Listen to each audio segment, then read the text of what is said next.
Thank you very much. Greetings. My name is Bill, and I am the Snarky Apologist. This is the September 15th, 2012 issue of the Watchtower, the study edition. Now, this was brought to my attention by my good buddy Phil, otherwise known as Wake Up Witness, and which is not just a good name, but it's a great idea. He brought this to my attention, and I want to point out something here. Let's take a look inside. Now, the article begins at page 23, "You know neither the day nor the hour." And we are going to focus specifically on page 25, and starting at paragraph 11. We're just going to cover paragraphs 11 through 13. Recall Jesus' parables of the virgins and the talents.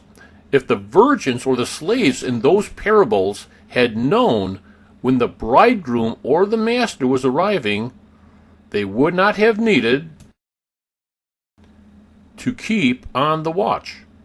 But they did not know, so they needed to keep ready. Although the anointed had for decades looked to 1914 as a marked year, they did not clearly understand what would happen. When things did not take place as they expected, it could have looked as if the bridegroom was delaying. One brother later recalled, "A few of us had seriously thought we were going to heaven during the first week of that October." Just think how discouraging it could have been to expect the end and for it not to occur. Moreover, the brothers faced opposition related to World War I. A period of relative inactivity like sleep set in. But in 1919, there was a call to wake up. Jesus had come to God's spiritual temple, and a time for inspection arrived. Some, however, failed at inspection and consequently lost their privilege to continue in the king's business.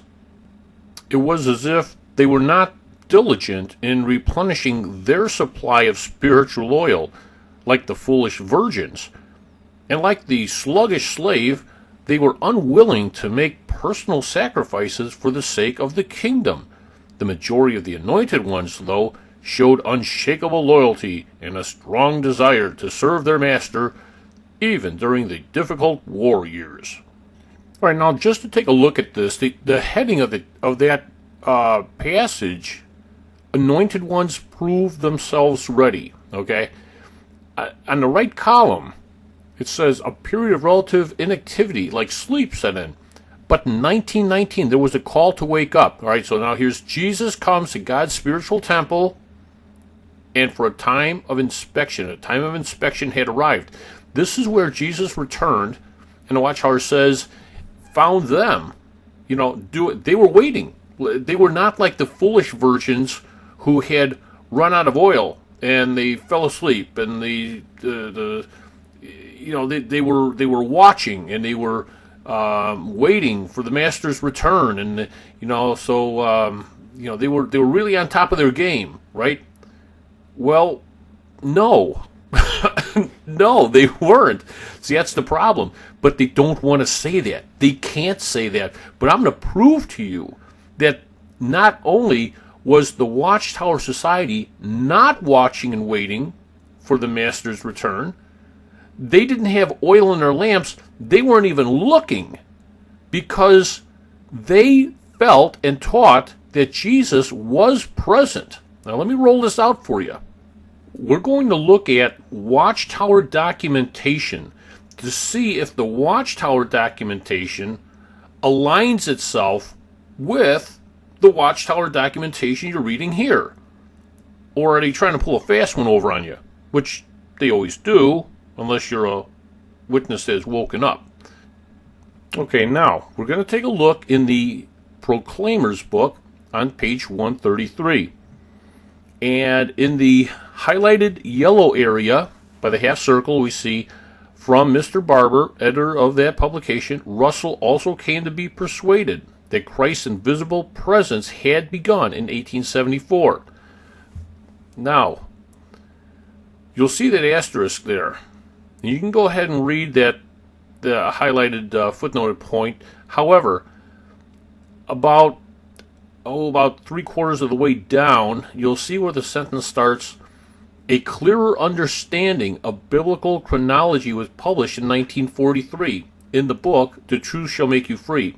And it was then refined the following year in the book, The Kingdom is at Hand, as well as in later publications. What are they saying here? Well, it's simply this. The first two presidents of the Watchtower Society, Charles Taze Russell and Joseph Rutherford, both went to their respective graves teaching and believing that Jesus returned invisibly in 1874. You see, that was dogmatic teaching, that Jesus returned in 1874. That had been held. That was the official Watchtower teaching all the way down through 1943, where it was first changed to 1914. Now, here's the deal. Was the Watchtower leadership, did they have oil in their lamps? Were they waiting and watching for the bridegroom to return? Were they like the virgins without oil? Well, there was no need to put oil in the lamps. Heck, we didn't even have to be watching and waiting for the bridegroom to return because he was already present. You see, common sense will tell you, you don't go looking for someone when you know where they are. Jesus was present in 1874, and that was official teaching down through 1943, 1 year after Rutherford died. He died in 42. 43, they released the news that Jesus actually returned in 1914 and not 1874. Well, guess what? You weren't looking during 1919. When Jesus supposedly came back for the inspection, that the Watchtowers now touting that, oh, the sluggards and the drunks, no one was watching. Oh, we were watching and waiting. We weren't asleep. You weren't even watching because there was no need to watch. 1943 was the first inklings you had that Jesus, that he had returned in 1914. You weren't looking in 1919, my friends. You missed the appointment.